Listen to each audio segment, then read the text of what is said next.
प्यारे विद्यार्थियों, मैं Rakesh Chaudhary, head of the department physics, Gudda public school, इस यूट्यूब चैनल और इस ऑनलाइन क्लास में आपका स्वागत करता हूं। आज अपन पढ़ेंगे किसी विद्युत द्विध्रुव के कारण सामान्य बिंदु r, थीटा पर विद्युत विभव। इससे पहले क्या क्या डिस्कस हो गया? लास्ट वाले लेक्चर में हमने निकाला था विद्युत विभव का अध्यारोपण सिद्धांत और उसके कारण अलग अलग जगह पर हमने क्या निकाला था, विद्युत विभव है वो हमने निकाला था। और अब अपन बात करेंगे उसी अध्यारोपण सिद्धांत पर ये बेस्ड है विद्युत द्विध्रुव के कारण विद्युत विभव। चैप्टर नंबर 1 याद करो। चैप्टर नंबर 1 में आपको दो डेरिवेशन करवाए थे मैंने, एक तो विद्युत द्विध्रुव की अक्ष पर विद्युत क्षेत्र की तीव्रता और एक करवाया था विद्युत द्विध्रुव की निरक्ष पर विद्युत क्षेत्र की तीव्रता। तो वहां हमने विद्युत द्विध्रुव के कारण विद्युत क्षेत्र निकाला था और यहां हम विद्युत द्विध्रुव के कारण विद्युत विभव निकालेंगे। तो आइए शुरू करते हैं। क्या दिया आपने को? एक विद्युत द्विध्रुव दे दिया AB, ये द्विध्रुव है, प्लस Q माइनस Q। लंबाई कितनी दे दी? 2D। यहां से लेके यहां तक की जो लंबाई है वो 2D। द्विध्रुव की लंबाई यहां से लेके यहां तक, द्विध्रुव का ये मध्य बिंदु O है और इस मध्य बिंदु O से कितनी दूरी पर? R दूरी पर। यहां एक बिंदु दे दिया P और इस बिंदु P पर साहब अपने से पूछा है कि बताइए विद्युत विभव कितना होगा। और ये वाला जो कोण है ये कितना दे दिया अपने को? थीटा। तो ना तो ये बिंदु अक्ष पे है फिलहाल, ना ये बिंदु निरक्ष पे है, कहीं भी रेंडमली कोई भी बिंदु दे दिया। मैंने तो यहां ले लिया, यहां भी ले सकते हैं, यहां भी ले सकते हैं, इधर भी ले सकते हैं, कहीं भी ले सकते हैं। कोई भी एक सामान्य बिंदु दिया है P और उस बिंदु P पर हमें विद्युत विभव निकालना है। तो देखो कितने आवेशों के कारण यहां विभव उत्पन्न होगा? 2 के कारण। प्लस Q भी अपना विभव उत्पन्न करेगा, माइनस Q भी अपना विभव उत्पन्न करेगा।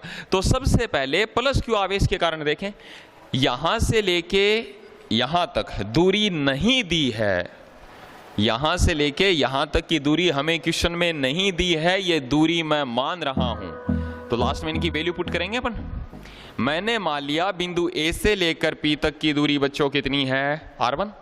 और B से लेकर और P तक की जो दूरी है ये वाली, ये दूरी हमें दे दी कितनी? R2। दी नहीं है, ये भी मान रहे हैं। AP R1, BP R2, ये दोनों दूरियां हैं वो अपन मान रहे हैं, ये अपने को दी नहीं गई थी। अब देखो बिंदु P पर विभव 2 आवेशों के कारण उत्पन्न होगा। तो एक काम करें, पहले तो इसके कारण यहां विभव निकाल लें, इसके कारण यहां विभव निकाल लें। जब बात परिणामी की आएगी तो परिणामी निकालने के लिए क्या कर देंगे? दोनों को जोड़ देंगे। तो सबसे पहले बिंदु P पर प्लस Q आवेश के कारण, प्लस Q आवेश के कारण विद्युत विभव कितना हो जाएगा? VA नाम दे दें उसको। तो VA is equals to Q आवेश से R1 दूरी पर विद्युत विभव कितना हो जाएगा? KQ upon R1। समीकरण नंबर 1। माइनस Q के कारण निकाल लें। तो बिंदु P पर माइनस Q आवेश के कारण विभव, और बचा पार्टी ये हो जाएगा VB is equals to minus KQ upon R2।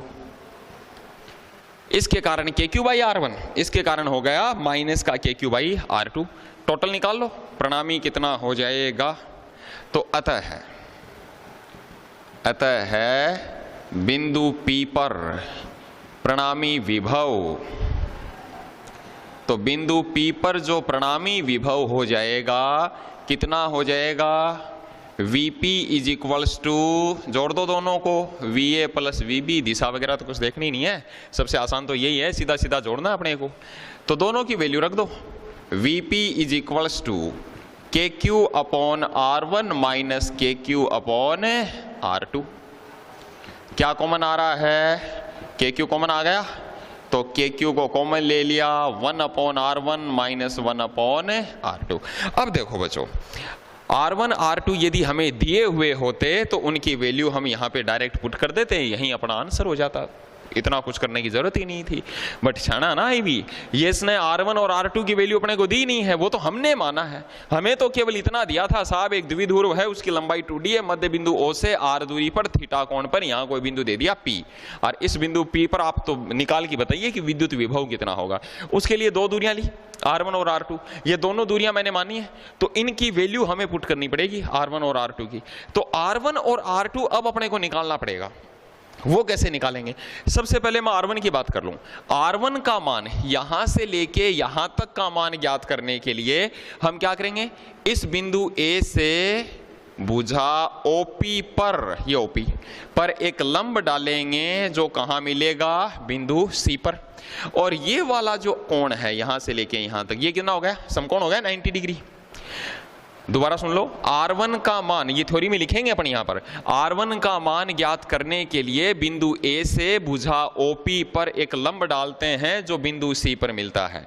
अब उससे क्या हुआ, उससे ये हो गया कि, इसको तो मैं दे दूं एक बार इक्वेशन नंबर 3, उससे ये हुआ कि OP के दो टुकड़े हो गए, कौन कौन से, एक तो OC और दूसरा हो गया CP।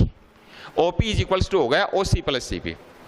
अब इससे क्या फायदा हुआ, क्योंकि हमने दो टुकड़े। तो देखो अब ऐसी स्थिति में ये जो पूरा डायग्राम है वो इस तरीके का नजर आ रहा है अपने को। यहां तो मैंने देखो द्विध्रुव इतना लंबा बनाया है, काफी सेंटीमीटर हो गया, ये तो इतना होता ही नहीं है। द्विध्रुव क्या है, द्विध्रुव तो HCl का एक अणु है, सोडियम क्लोराइड NaCl का एक अणु है, जिनको हम देख ही नहीं सकते। कहने का मतलब ये हुआ कि द्विध्रुव की लंबाई जो होती है वो तो बहुत छोटी सी होती है। तो द्विध्रुव, अगर मैं एक्चुअली ये डायग्राम आपके लिए बनाऊं तो ये द्विध्रुव, ये भी मैंने बड़ा बना दिया। इस द्विध्रुव की लंबाई 2d और इसके मध्य बिंदु O से R दूरी पर यहां बिंदु P दिया है। अब इस बिंदु P पर अपने को क्या पूछा है कि यहां बताओ विद्युत विभव कितना होगा। तो उसके लिए क्या किया, यहां से हमने लंब डाला, दिखेगा भी नहीं वो। तो जब यहां से लंब डाला तो A यहां है और C यहां है, तो A से लेकर P तक की दूरी, C से लेकर P तक की दूरी, दोनों दूरियां लगभग बराबर ही तो हैं। ये दोनों दूरियां AP और CP लगभग बराबर हैं। तो द्विध्रुव जो है वो बहुत छोटा है, यहां तो आपको साफ साफ नजर आ जाए, इसलिए बड़ा बनाया हुआ है इसको। तो ऐसी स्थिति में कहने का मतलब ये हुआ, जब हम ये लंब डालते हैं जो C पर मिलता है, तो ऐसे में AP और यहां से लेके C से लेकर P तक की दूरी, AP और CP दोनों लगभग बराबर हैं। AP लगभग बराबर है किसके, CP के, और कितनी है, R1, ये तो है R1। और देखो O से लेकर P तक की दूरी, यानी OP की लंबाई वो तो शुरुआत में दे दी थी, कितनी है, R है। अब OP की वैल्यू, ये दोनों वैल्यूज मैं एक बार यहां पुट करूं तो OP की वैल्यू तो कितनी हो गई, R। OC पर अभी चर्चा करेंगे, इसको निकालेंगे। और CP का मान लगभग कितना दे दिया अपने को, R1। अब प्रश्न आया OC का, OC कहां से मिलेगा। तो OC निकालने के लिए चलते हैं इस समकोण त्रिभुज पे, कौन सा, AOC। तो ये जो समकोण त्रिभुज है ये देखो कुछ ऐसा बना हुआ है, A यहां पर है, O यहां पर है, C यहां पर है, ये कोण थीटा है, ये समकोण है, और इसकी लंबाई कितनी दे दी अपने को, D है। भाई 2D का आधा ही तो है। समकोण के सामने की भुजा कर्ण, कर्ण जिसके साथ कोण बनाए वो आधार, तीसरी भुजा क्या हो गई, लंब। क्या चाहिए अपने को, आधार चाहिए। किसका मान दिया हुआ है, कर्ण का दिया हुआ है। आधार और कर्ण में किसका संबंध, कोस का, लाल बट्टा कैका। तो कोस बराबर होता है आधार बट्टा कर्ण, तो कोस थीटा लगा दो।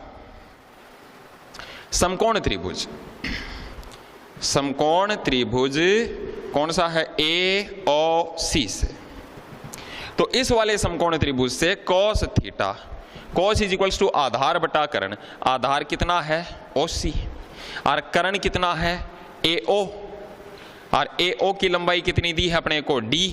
तो यहां से OC की वैल्यू कितनी आ गई, D cos थीटा, और ये मान ला के रख दो आप OC की जगह।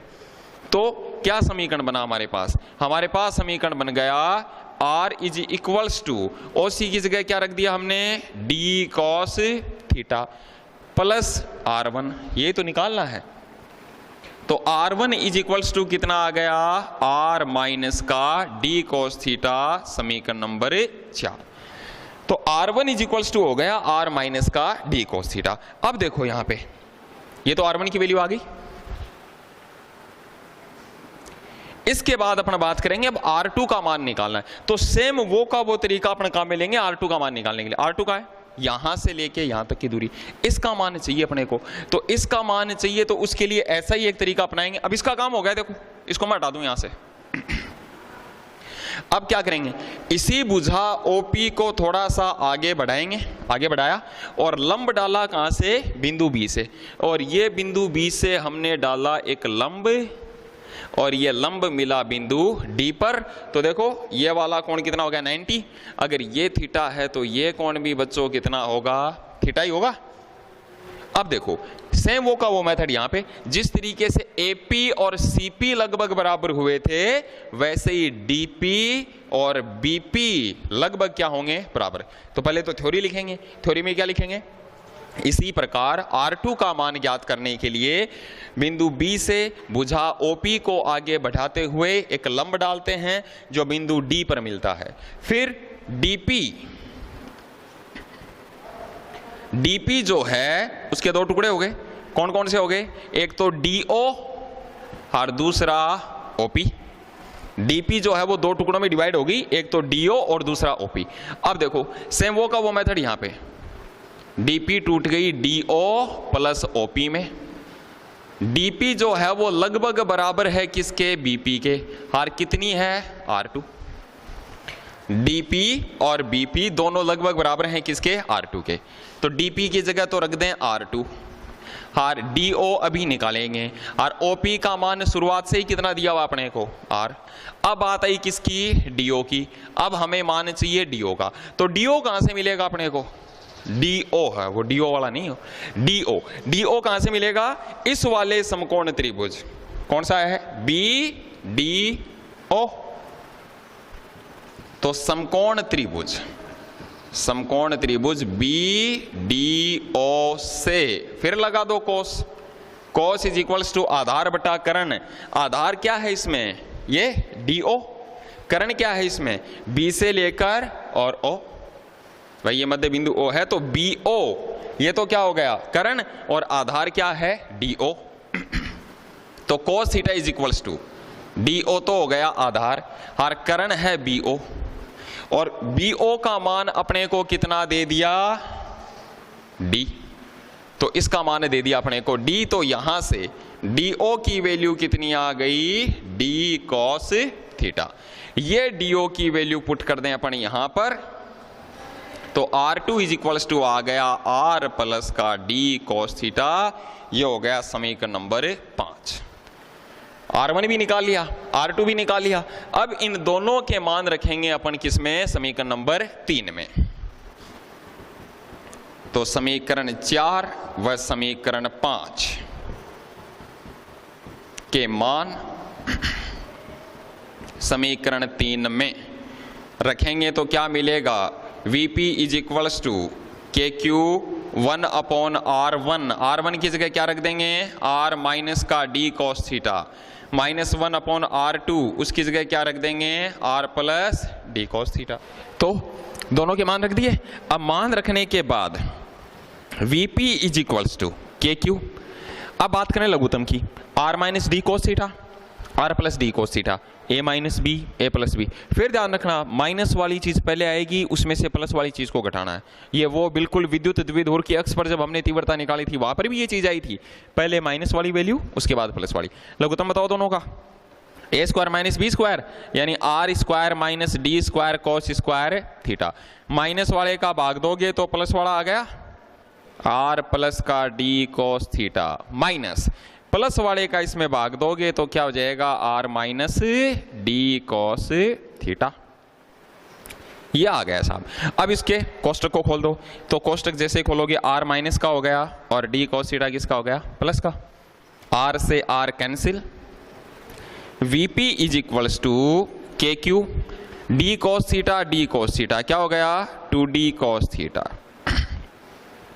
Upon R square minus D square cos square theta. देखो Q इंटू 2D फिर आ गया, और Q इंटू 2D क्या हो गया, P विद्युत द्विध्रुव आघूर्ण। तो VP इज इक्वल्स टू हो गया KP cos theta upon R square minus D square cos square theta. किसकी जगह लिखा है? P जो हमने लिखा वो किसकी जगह लिखा है? Q इंटू 2D की जगह। तो विद्युत द्विध्रुव के कारण सामान्य बिंदु पर हमारे पास विद्युत विभव का formula Vp is equals to वो आ गया Kp cos theta upon R square minus D square cos square theta. Main formula तो हो गया बच्चों ये। यहां से अब वही एक विशेष स्थिति, भाई द्विध्रुव तो बहुत छोटा होता है तो d का मान तो बहुत कम होगा। तो विशेष स्थिति, और विशेष स्थिति यह है कि d छोटा है किससे? r से, तो फिर d स्क्वायर तो और छोटा हो जाएगा किससे? r स्क्वायर से। तो d स्क्वायर को कर दो नेग्लेक्ट, तो d स्क्वायर को नगण्य करने पर क्या मिलेगा? Vp is equals to Kp cos theta upon में क्या आ गया? r square. ये हो गया विद्युत द्विध्रुव के कारण विद्युत विभव। अब चलेंगे अक्ष और निरक्ष पर। पहले चैप्टर में विद्युत द्विध्रुव की अक्ष पर विद्युत क्षेत्र की तीव्रता निकाली थी, याद करो। ई अक्ष पर विद्युत क्षेत्र की तीव्रता का मान आया था 2kp अपॉन r क्यूब, और निरक्ष पर विद्युत क्षेत्र की तीव्रता का मान आया था kp अपॉन r क्यूब। अब वही चीज अब अक्ष और निरक्ष पर क्या निकालेंगे? अब विभव देखेंगे कि कितना होगा। तो पहला पॉइंट, द्विध्रुव की अक्ष पर विभव, द्विध्रुव की अक्ष पर विभव। तो अक्ष की जब हम बात करेंगे तो अक्ष पर थीटा का मान कितना हो जाएगा उसको देखें एक बार। देखो डायग्राम क्या बनाया था अभी मैंने, ये कि ये द्विध्रुव है, ये r दूरी, ये कोण थीटा, यहां हम विभव निकाला और उस विभव का मान आया Kp cos theta upon r square. अब अपने से पूछा अक्ष पर बताओ, तो अक्ष कहां होगा? इन दोनों आवेशों को, ये तो है द्विध्रुव, तो इन दोनों आवेशों को मिलाने वाली रेखा, ये द्विध्रुव की अक्ष है।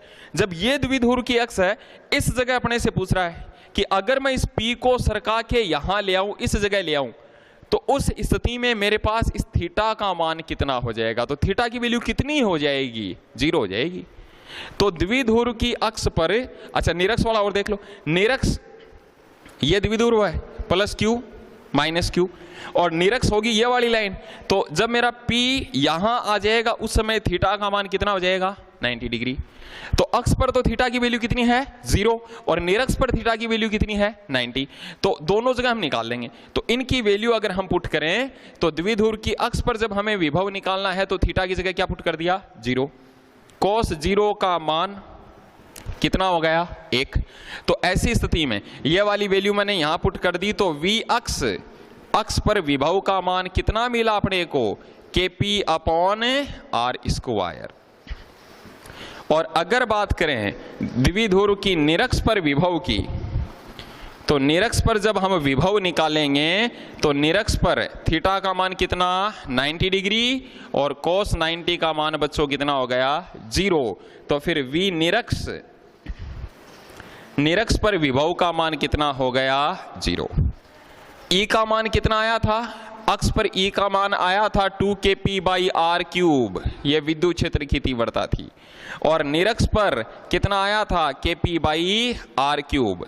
अब वही वाला प्रश्न, 2 प्रश्न बन गए हैं अब यहां पर कि क्या ये पॉसिबल है कि किसी स्थान पर E बराबर 0 हो और V 0 ना हो। पहले के लेक्चर में बता चुका हूं मैं कि क्या कहीं पर ये पॉसिबल है कि E तो शून्य है लेकिन V शून्य ना है। बिल्कुल ये पॉसिबल है। कहां होता है? किसी भी चालक गोले के अंदर या किसी भी चालक वस्तु के अंदर विद्युत क्षेत्र 0 होता है, लेकिन कोई जरूरी नहीं कि वहां पर विभव का मान 0 हो। तो किसी भी आवेशित चालक के भीतर विभव 0 होता है, सॉरी विद्युत क्षेत्र 0 होता है बट विभव 0 नहीं होता। और क्या यह पॉसिबल है कि किसी स्थान पर V 0 हो और E 0 ना हो? तो ये चीज कहां पॉसिबल है? ये विद्युत द्विध्रुव की निरक्ष पर विद्युत विभव शून्य होता है, लेकिन वहां पर विद्युत क्षेत्र कभी शून्य नहीं होता। तो इस प्रकार से ये डेरिवेशन ही अपने को करना है। देखो, विद्युत द्विध्रुव के कारण हमने विद्युत विभव निकाल लिया। मेन फॉर्मूला क्या था? V equals to KP cos theta by R square. अक्ष पर, विद्युत द्विध्रुव की अक्ष पर विभव का फॉर्मूला क्या निकाला? KP by R square. और द्विध्रुव की निरक्ष पर विभव का फॉर्मूला क्या निकाला अपन ने? 0। विद्युत द्विध्रुव की निरक्ष पर विद्युत विभव का मान शून्य होता है। और बच्चों, यहाँ से कई सारे अलग अलग प्रकार के क्वेश्चन है वो बनते हैं। इस चीज को हमेशा ध्यान रखना कि कोई भी अगर द्विध्रुव अपने को दे दे, ये प्लस क्यू दे दिया, यहाँ माइनस क्यू दे दिया, और अपने को क्वेश्चन ये दे दे किसी द्विध्रुव की निरक्ष पर किसी 5 माइक्रोकुलाम के आवेश को एक बिंदु से दूसरे बिंदु तक ले जाने में कितना कार्य करना पड़ेगा? कितना कार्य करना पड़ेगा? 0 करना पड़ेगा। कारण विद्युत विभव जो होता है V, क्या फॉर्मूला बताया था आपको? W upon Q। और विद्युत द्विध्रुव की निरक्ष पर विभव हमेशा शून्य होता है। बिंदु A और बिंदु B के बीच का विभवांतर, इसकी जगह VB माइनस VA भी तो लिख सकता हूं। तो VB भी 0 है, VA भी 0 है, और अगर इसकी वैल्यू 0 है तो फिर WB कितना होगा? 0। तो इसका विशेष ध्यान रखना कि विद्युत द्विध्रुव की निरक्ष पर विद्युत विभव हमेशा कितना होता है? 0 होता है। अच्छा, अब कर लेते हैं एक न्यूमेरिकल अपन इसी चीज पर बेस्ड। क्वेश्चन क्या दे दिया अपने को? अपने को दे दिया 5 माइक्रोकुलाम का एक द्विध्रुव है जिसकी लंबाई कितनी है? 10 मिलीमीटर है, 10 mm है। इस द्विध्रुव के मध्य बिंदु से 2 मीटर दूरी तथा द्विध्रुव के साथ 60 डिग्री के कोण पर विद्युत विभव की गणना है वो कीजिए। अब बच्चों ध्यान रखो, जो मेन फॉर्मूला पहले हमने निकाला था VP इक्वल्स टू, वो क्या निकाला था? KP cos theta by R square minus D square cos square theta. Main formula तो ये था। अब उसमें क्या आ रहा था? D आ रहा था। बट यहां देखो, द्विध्रुव की लंबाई कितनी दी है अपने को? 10 mm। ये 2D तो है, 2D की वैल्यू है वो 10 mm दी है। और कितनी दूरी पर निकाल रहे हैं? R देखो, R कितना दिया अपने को? 2 मीटर। और 2 मीटर तो बहुत बड़ा है, किससे? 10 mm से। तो ऐसी स्थिति में इस D स्क्वायर को हम क्या कर देंगे? यहाँ पे नेग्लेक्ट कर देंगे। अदरवाइज अगर ये दोनों रेंज लगभग समान रेंज की होती, समान कोटि की होती, तब हम ये फॉर्मूला लेते। बट अभी तो 2 मीटर बहुत बड़ा है 10 mm से, इसलिए हम इसको क्या कर देंगे? D स्क्वायर वाली टर्म को नेग्लेक्ट कर देंगे। तो अब हमें यही फॉर्मूला काम में लेना है, KP cos theta by R square. तो VP is equals to KP की जगह रख दूं Q into 2D into cos theta upon R square. Value रख दो सबकी, 9 गुणा 10 की पावर 9 Q, किसी एक आवेश का परिमाण 5 माइक्रोकुलाम, 5 गुणा 10 की पावर माइनस 6 इंटू 2D, दोनों के बीच की दूरी 10 mm है, तो 10 गुणा 10 की पावर माइनस 3। मिलीमीटर को किस में बदल दिया? मीटर में। तो इसकी जगह आ गया 10 गुणा 10 की पावर माइनस 3। कॉस थीटा यानी कॉस 60, और cos 60 का मान 1/2, वो वैल्यू रख देंगे। R का स्क्वायर कितनी दूरी पर निकाल रहे हैं? 2 पर, तो 2 का स्क्वायर 2 गुणा 2। सोल्व कर लो। cos 60 की वैल्यू 1/2, 5 बार तो ये कट गया, और ये हो गया 5 25 और 25 नाम 225, और 10 की पावर हो गई -6 -3 माइनस के 9, ये तो कैंसिल ही हो गई। अपॉन में कितना आ गया? 4। मात्रक क्या हो जाएगा? वोल्ट। तो इस तरीके से इस पर बेस्ड वो न्यूमेरिकल अपने को करने। इसके बाद वाला सेगमेंट लेंगे अपन नेक्स्ट वाली क्लास में। Thank you so much.